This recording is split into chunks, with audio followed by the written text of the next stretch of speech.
नमस्कार दोस्तों, welcome to Byju's government exam prep channel. दोस्तों आज हम लोग डिस्कस करेंगे डेली करंट अफेयर में 11 जुलाई 2021 के न्यूज़पेपर में से, जो कि आपके exam CHSL combined graduate level, NTPC, intelligence bureau, Delhi police, CPOSI and other state services exam के साथ साथ बैंकिंग एग्जाम के लिए भी यह हेल्प करेगी। तो आइए एक एक करके डिस्कस करते हैं। National affair, BDL sign ₹499 crore deal with IAF for Akash missile. दोस्तों आकाश मिसाइल के लिए भारतीय वायुसेना के साथ BDL यानी भारत डायनेमिक्स लिमिटेड ने 499 करोड़ रुपए के सौदे पर हस्ताक्षर किया है।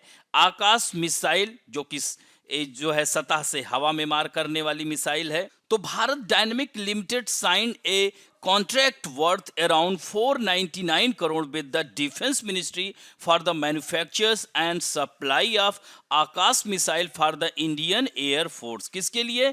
भारतीय वायुसेना के लिए। The contract was sign on behalf of the Indian Air Force in New Delhi between Air Commodore Guided Weapons Maintenance Ajay Singhal and Commodore TN Kaul, executive director marketing BDL। यानी नई दिल्ली में भारतीय वायुसेना की ओर से air commodore guided weapons maintenance Ajay Singhal और BDL के कार्यकारी निदेशक कमोडोर TN कौल के बीच इस अनुबंध पर हस्ताक्षर हुआ है। ड्यूरिंग दिस BDL डायरेक्टर भी वहां पर मौजूद रहे and BDL is supply Akash missile to Indian army and air force. यानी भारत डायनेमिक लिमिटेड भारतीय सेना और भारतीय वायुसेना को आकाश मिसाइलों की आपूर्ति कर रहा है। तो BDL has already received export leads from some countries that have expressed interest in procuring the missile.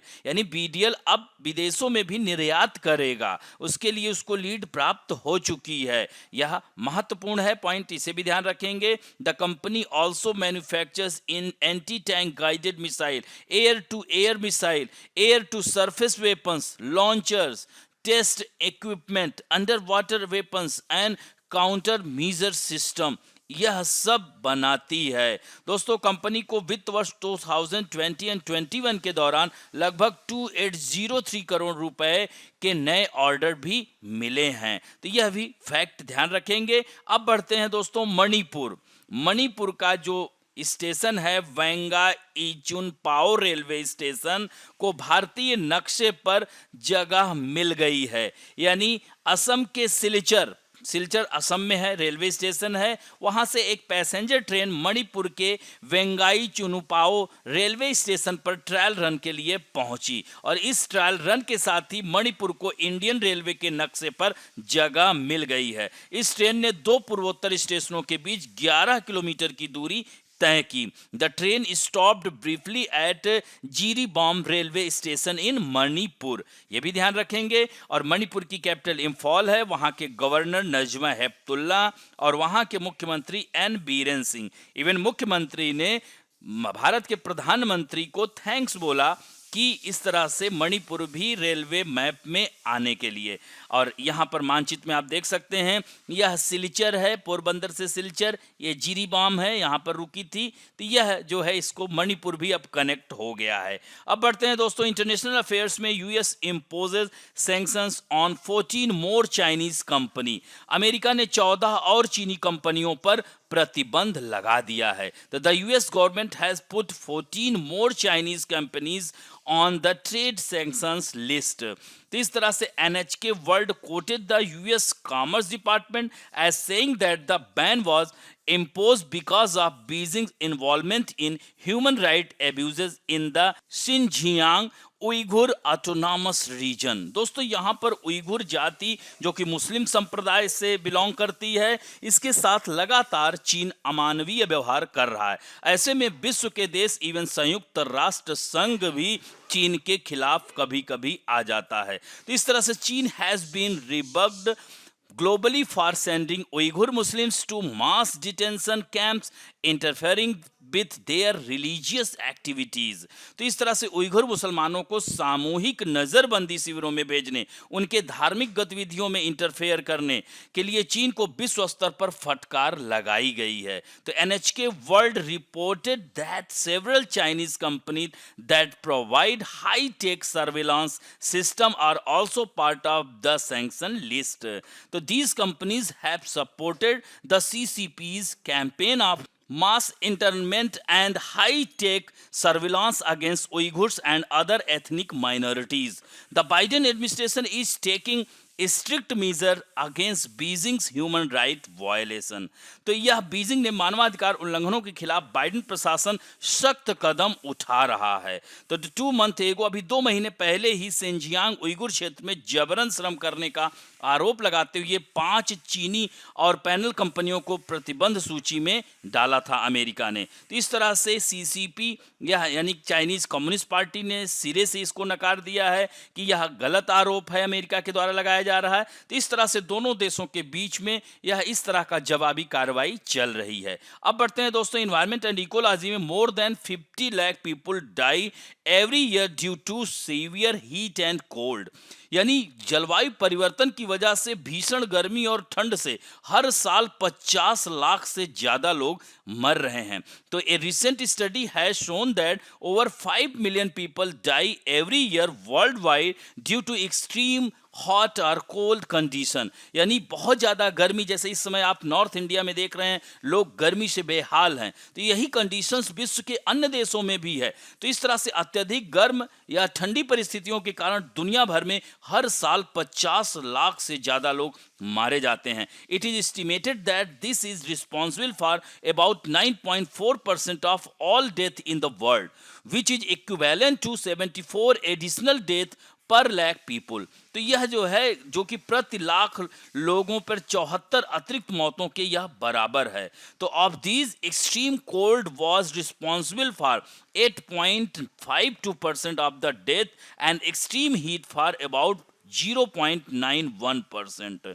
तो यह इस तरह से आप देख सकते हैं। अगर हम भारत के दृष्टिकोण से देखें तो similarly in India where 83,700 people die every year due to severe heat, the death toll due to extreme cold is about 6.55 lakh. यानी गर्मी से 83,700 और करीब 6.5 लाख से अधिक ठंड से मृत्यु हो जाती है।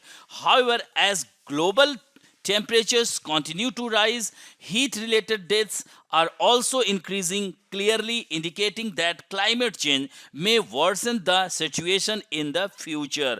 यानी इस तरह से जलवायु परिवर्तन के कारण भविष्य में और भी भयावह और खराब स्थिति उत्पन्न हो सकती है। यानी between 2000 and 2019 where death due to cold have decreased by 0.51% while death due to heat have increased by 0.21%। यानी गर्मी से अब बढ़ रहा है और शीत जो है कम हो रहा है। तो यह किसके कारण? ड्यू टू क्लाइमेटिक जो है चेंज के कारण, ड्यू टू ग्लोबल वार्मिंग के कारण। तो इस लिहाज से ठंड और गर्म तापमान के कारण होने वाली शुद्ध मृत्यु दर में कमी आई है हालांकि, तो लेकिन फिर भी the largest decline in the net death rate has been recorded in south east Asia while it has seen a temporary increase in South Asia and Europe।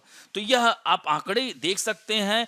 यह आंकड़े 2000-2019 के बीच के 43 देशों में 750 स्थानों पर मृत्यु दर और मौसम संबंधी आंकड़ों का विश्लेषण किया गया है, जिससे यह पता चला है कि इन स्थानों पर औसत दैनिक तापमान प्रति दशक 0.26 डिग्री सेल्सियस की वृद्धि हुई है। यानी this showed that the mean daily temperature at these locations increase by 0.26 degree Celsius पर डिकेड, यानी हर 10 वर्ष पर। तो इस तरह से आप देख सकते हैं कि while 2.24 lakh lives were lost every year due to severe heat, 24 lakh people lost their lives due to extreme cold। तो यह इस तरह से आप देख सकते हैं कि करीब 2.25 लाख जानें गई थी अत्यंत ठंड के कारण, करीब 24 लाख लोगों की जान गई। तो यह सब आंकड़े इन्हें जरूर देखेंगे और यह हो रहा है किसकी वजह से? क्लाइमेटिक चेंज, जलवायु परिवर्तन, ग्लोबल वार्मिंग। तो इन सब की वजह से यह हो रहा है। अब बढ़ते हैं इंपॉर्टेंट स्कीम में। आज हम बात करेंगे भारतमाला परियोजना की। तो भारतमाला परियोजना सीधे सीधे पूछ लेगा यह किससे संबंधित है। इस योजना की शुरुआत भारत के प्रधानमंत्री ने 2015 में की थी और यह जो है याद रखना, इस परियोजना के तहत आर्थिक कॉरिडोर निर्माण के साथ ही पुराने राजमार्गों का चौड़ीकरण भी हो रहा है। तो इस तरह से it is being run by the ministry of road transport and highway from the year 2017-18, यानी 2017-18 में इसका पहला फेज स्टार्ट किया गया है, जिसमें 34,800 kilometre of national highways will be constructed at A cost of ₹5,35,000 crore. इतना जो है खर्च आएगा। तो इस कॉरिडोर के तहत economic corridor, feeder corridor, inter corridor, national corridor, coastal जो है रोड्स, बंदरगाह, संपर्क सड़कें आदि का निर्माण किया जाएगा। तो इस तरह से the duration of this programme is from the year 2017-18 to the year 2021-22, यानी 2021-22 तक इसको पूरा करना है। तो इसमें से फेज 1 में 34,800 किलोमीटर सड़कों का निर्माण किया जाना है। इसमें 5,000 किलोमीटर क्या है, national corridor, 9,000 kilometre economic corridor and 6,000 जो है feeder corridor and inter corridor, और इसी तरह 2,000 किलोमीटर बॉर्डर रोड, सीमावर्ती सड़कें, और 2,000 coastal road and port connectivity road, यानी बंदरगाह को यानी तटीय क्षेत्रों को या कह सकते हैं पोर्ट को कनेक्ट करने के लिए, और 800 जो है ग्रीन जोन एक्सप्रेसवे, और 10,000 वो है जो कि अधूरे सड़क निर्माण कार्य हैं उनको पूरा करना है। एक तरह से देखा जाए तो 24,800 किलोमीटर है, 10,000 किलोमीटर जो बचा है उसको कंस्ट्रक्ट करने का है। तो इसमें जो है इस परियोजना के अंतर्गत जो एजेंसियां हैं, इसमें national highways of India, national highways and industrial development corporation and public works department, ये सब जो है इसमें पार्टिसिपेट कर रहे हैं। तो ये देखिए इसमें हमने पूरा ब्यौरा दिया हुआ है। अब बढ़ते हैं दोस्तों various national international personality news में हम बात करेंगे federal bank MD and CEO Shyam Srinivasan, यानी श्याम श्रीनिवासन ये 2010 से ही इसके यह एमडी एंड सीईओ हैं और आरबीआई ने फिर मंजूरी दे दी है 2024 तक की यही मैनेजिंग डायरेक्टर और चीफ एग्जीक्यूटिव ऑफिसर रहेंगे। तो ये भी ध्यान रखेंगे, और इसका हेडक्वार्टर केरल के अलुवा में है और 1931 में इसकी स्थापना की गई थी और इसके संस्थापक केपी हॉर्मिस हैं।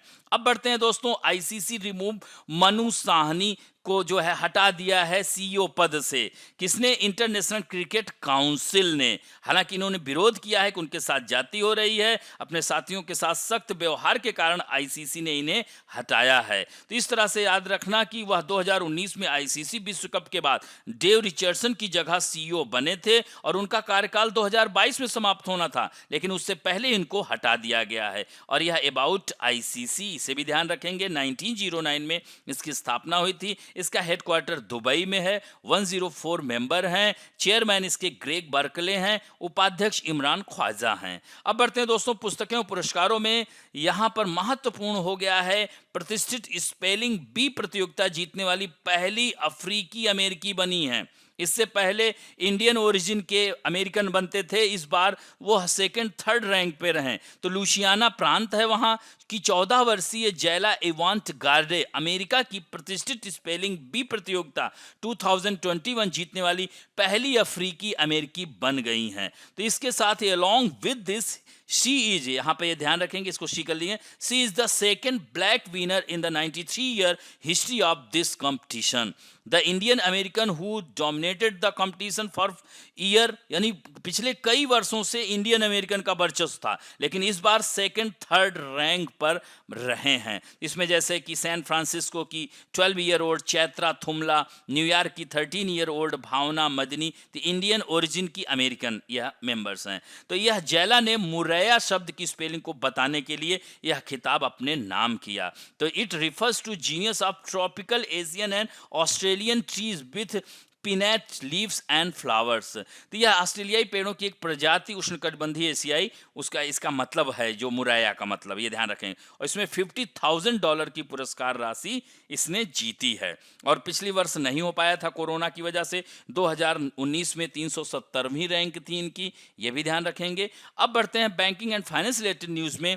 Max Bupa partners with Axis bank to provide health insurance policies amid कोविड-19। तो मैक्स बुपा ने कोविड-19 के बीच स्वास्थ्य बीमा पॉलिसी प्रदान करने के लिए किसके साथ साझेदारी की है? एक्सिस बैंक के साथ साझेदारी की है। सीधे यह प्रश्न आ जाएगा, तो इसे ध्यान रखेंगे। तो Max Bupa health insurance has entered into corporate agency partnership with Axis Bank to provide comprehensive health insurance solution to customers and support policyholder with better services amid the COVID-19 pandemic। यानी कोविड-19 pandemic के तहत health insurance पर लोगों का बहुत ज़्यादा आकर्षण बढ़ा है। तो इस तरह से यह कह सकते हैं गठजोड़ तीसरे सबसे बड़े निजी क्षेत्र के बैंक के कई ग्राहकों को मैक्स बुपा द्वारा पेश किए गए स्वास्थ्य बीमा उत्पादों की एक श्रृंखला से बेहतर स्वास्थ्य समाधान प्राप्त करने की अनुमति देगा।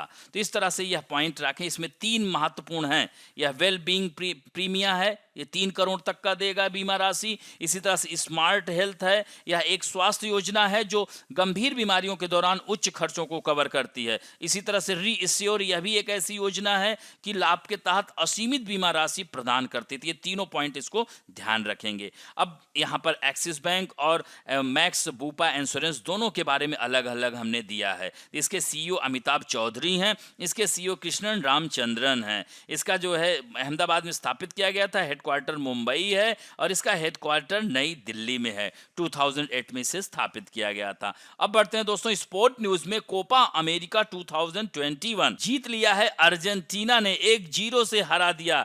लियोनेल मेसी का सपना साकार हुआ। इस तरह से एंजिल डी मारिया ने मैच का एकमात्र गोल दागा और 1-0 से हरा दिया। यानी अर्जेंटीना ने 28 साल बाद यह ट्रॉफी जीती है। यह टीम पिछली बार 1993 में यह खिताब जीती थी। इस तरह से अर्जेंटीना अब 15 कोपा अमेरिका कप का खिताब जीत लिया है। अर्जेंटीना के पास 2 जो है फीफा वर्ल्ड कप का भी खिताब है, ये भी ध्यान रखेंगे। अर्जेंटीना के पास 2 ओलंपिक गोल्ड, एक पैन अमेरिकन चैंपियनशिप है, एक इंटर कॉन्टिनेंटल कप है और एक फीफा कॉन्फेडरेशन कप का भी खिताब है। ये बहुत ही महत्वपूर्ण और मजबूत टीम है। विंबलडन 2021 में एक अनोखा रिकॉर्ड बना है। यह जो एशले बार्टी हैं, यह क्रिकेटर भी हैं। तो ऑस्ट्रेलिया की टेनिस खिलाड़ी एशले बार्टी ने पहली बार विंबलडन 2021 का खिताब जीत लिया है। बार्टी का यह ऑल ओवर दूसरा सिंगल ग्रैंड स्लैम टाइटल है, क्योंकि 2019 में इन्होंने फ्रेंच ओपन जीता था। और दोस्तों Barty has become the first cricketer to win the Wimbledon title after 143 year, 143 साल के बाद इन्होंने रिकॉर्ड बनाया। इससे पहले 2 खिलाड़ी रहे हैं, उनका भी ध्यान रखेंगे। तो इन दोनों के बाद बार्टी विंबलडन जीतने वाली पहली क्रिकेटर हैं, सोचिए। और इस तरह से यह 2016 में फिर से वापसी की और T20 में भी पार्टिसिपेट कर चुकी हैं। यह हमने सारे पॉइंट दे दिए हैं, इन्हें ध्यान रखेंगे। तो इस तरह से WTA 2018 में उन्होंने US डबल का खिताब जीता और उसके बाद 2019 में फ्रेंच ओपन जीता। इस तरह से विंबलडन 2021 का सिंगल खिताब यह जीत ली हैं। अब बढ़ते हैं दोस्तों महत्वपूर्ण दिवस में। आज विश्व जनसंख्या दिवस है, वर्ल्ड पॉपुलेशन डे है। और यह जो है याद रखेंगे 1987 में आज ही के दिन यह जनसंख्या, यानी कि इस दुनिया की वर्तमान जो जनसंख्या है 7 अरब 87 करोड़ है। और 1987 में क्या थी, देखिए यहाँ तक यह 5 अरब के पास पहुंच गई थी। तो यह चिंता का विषय था, इसीलिए इस विश्व जनसंख्या दिवस को मनाया जाता है। और यह जो है विश्व जनसंख्या दिवस को मनाने का फैसला संयुक्त राष्ट्र ने जो है 11 जुलाई 1989 को लिया था। ये भी फैक्ट। और इस बार का जो थीम है impact of the covid pandemic on fertility, यानी कोविड-19 महामारी का प्रजनन क्षमता पर प्रभाव, यह इस बार का थीम है। और इस तरह से विश्व का सबसे अधिक जनसंख्या वाला देश चीन है, दूसरे नंबर पर हम लोग हैं। तो यह पॉइंट ध्यान रखेंगे। अब बढ़ते हैं let us talk about some important fact में। आज हम बात करेंगे एक 2011 की जनगणना। हालांकि 2021 की जनगणना अभी कार्य चल रहा है। तो अभी आपको जो आंकड़े एग्जाम में आएंगे 2011 के ही आएंगे। तो एक बार लास्ट इसको पढ़ लीजिए, इसके बाद हम लोग 2021 का आ जाएगा तब उसे याद कराएंगे। तो भारत में जनगणना का इतिहास जो स्टार्ट हुआ था 1872 से लॉर्ड मेयो के काल से। उसमें वाइसराय कौन था? लॉर्ड मेयो था। और फिर नियमित जनगणना यानी रेगुलर सेंसस का भी स्टार्ट हुआ था 1881 में, और उस समय लॉर्ड रिपन का काल था, ये भी ध्यान रखेंगे। और उसके बाद से हर 10 वर्ष पे यह शुरू की गई। तो इस तरह से 1949 के बाद भारत सरकार के गृह मंत्रालय के अधीन, यानी it is in administered by the registered general and census commissioner of India under the ministry of home affair. ये भी पूछ लेता है किस मिनिस्ट्री के अंतर्गत। और दोस्तों यह 2011 की जनगणना 1872 से अगर जोड़ते हैं तो this is 15th census of India, and after independence 7th census of India, and after 21st century it is 2nd census of India. यह भी ध्यान रखेंगे, दूसरी जनगणना 21वीं सदी की। तो यह भी फैक्ट है, इसे ध्यान रखेंगे। और जो जनगणना आयुक्त सी चंद्रमौली के मार्गदर्शन में की गई थी। तो इस तरह से भारत में दुनिया की कुल आबादी का 17.5% हिस्सा है, यानी विश्व में हर छठा व्यक्ति भारतीय आपको मिलेगा। यानी America, Indonesia, Brazil, Pakistan, Bangladesh, इन सब को इकट्ठा कर दिया जाए तो बराबर भारत है, ये ध्यान रखेंगे। और सबसे कम आबादी वाला केंद्र शासित प्रदेश लक्षद्वीप है। अब देखिए जनसंख्या में प्रश्न कैसे आते हैं। एक तो आता है वृद्धि दर से आता है, यानी ग्रोथ रेट कितनी रही है। जैसे इस बार की जो ग्रोथ रेट रही है 17.7% रही है, 10 की है। जैसे 2001 में और 2000 इस तरह से पूछ लेता है। तो यह याद, इसमें देखिए 3 फैक्ट याद रखना, सबसे कम, सबसे अधिक, वर्तमान में। तो सबसे कम याद रखिएगा 1911 to 21 में थी 0.31%, माइनस में चली गई थी ग्रोथ रेट। तो उस समय अकाल पड़ता था, फेमाइन पड़ता था, यही कारण है कि ग्रोथ रेट माइनस में चली गई थी। कब? 1911 से 21। इसे महान विभाजक वर्ष कहा जाता है, ग्रेट डिवाइडिंग ईयर। और सबसे अधिक कब थी? 1961 to 71, यानी 61 से 71 में कितनी चली गई थी? 24.80%, 24.80 डिकेडल ग्रोथ हो गया था। और दोस्तों फिर उसके बाद घटना शुरू हो गया। फिर 71 से 81 में 24.66 हुआ।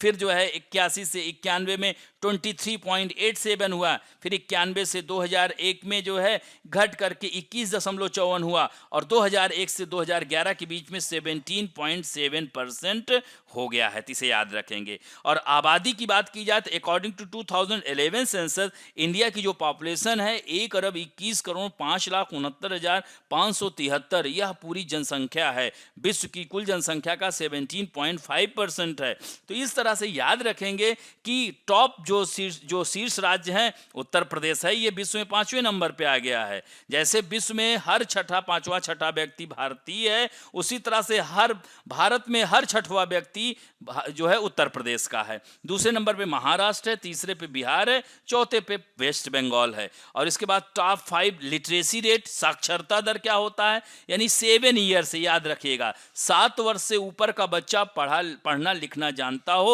वह साक्षर कहलाता है। तो हाईएस्ट, अब जैसे अकॉर्डिंग टू 2011 सेंसस, एवरेज जो लिटरेसी रेट है वो कितना है?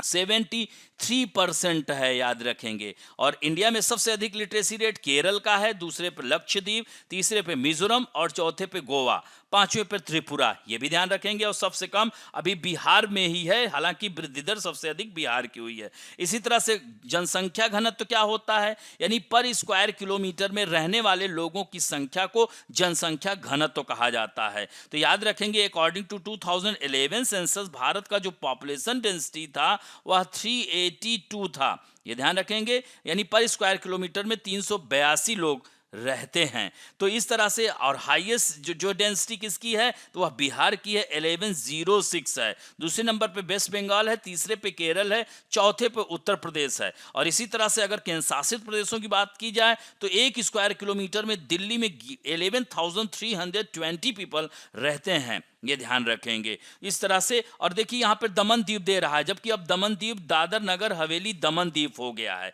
हालांकि ये 2011 का आंकड़ा है, फिर ये 2021 का आएगा तो हम अलग से दादर नगर हवेली और दमन द्वीप एक साथ रखेंगे। अभी ये आइडिया है, इसे ध्यान रखेंगे। अब बढ़ते हैं सर्वोच्च लिंगानुपात क्या होता है, सेक्स रेशियो, यानी 1000 पुरुषों पर महिलाओं की संख्या को सेक्स रेशियो कहा जाता है, यानी 1000 मेल पर कितनी फीमेल हैं। तो यहाँ पर 1000 पुरुषों पर यहाँ पर 1084 महिलाएं हैं। तो अगर according to 2011 census average sex ratio पूछा जाए तो 940 है अपॉन 1000, यानी 1000 पुरुषों पर 940 महिलाएं हैं। और सबसे अधिक केरल का है 1084, फिर पुदुचेरी का है 1037, फिर तमिलनाडु का है, चौथे नंबर पे आंध्र प्रदेश, पांचवें नंबर पे छत्तीसगढ़ है। और सबसे कम लिंगानुपात दमन और दीव। अब देखिए दादर नगर हवेली दोनों को भी मिला दिया जाए तो अभी सबसे कम यही दोनों हैं। उसके बाद चंडीगढ़ आता है, फिर अंडमान निकोबार का है, ये भी ध्यान रखेंगे। अब देखिए इसमें तो इस तरह से आपने देखा जनसंख्या के कुछ महत्वपूर्ण आंकड़ों का मैंने आइडिया दिया। हालांकि जनसंख्या के लिए भी काफी बड़ी क्लास होनी चाहिए।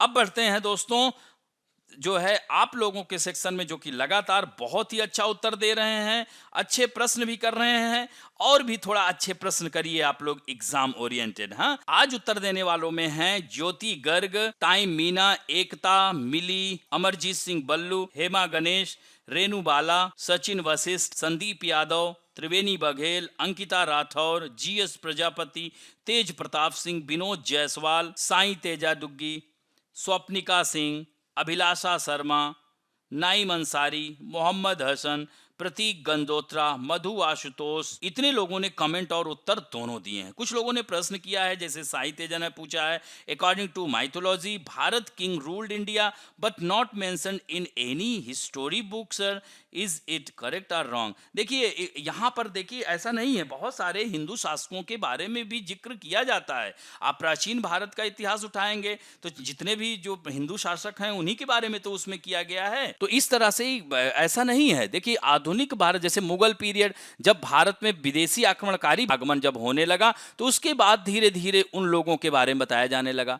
तो यानी जैसे कि अगर बात किया जाए सल्तनत पीरियड में, बात की जाए मोहम्मद बिन कासिम आए, फिर वह हालांकि वो लोग लूट खसोट करने के लिए आए थे, लूट पाट करके वापस चले जा रहे थे।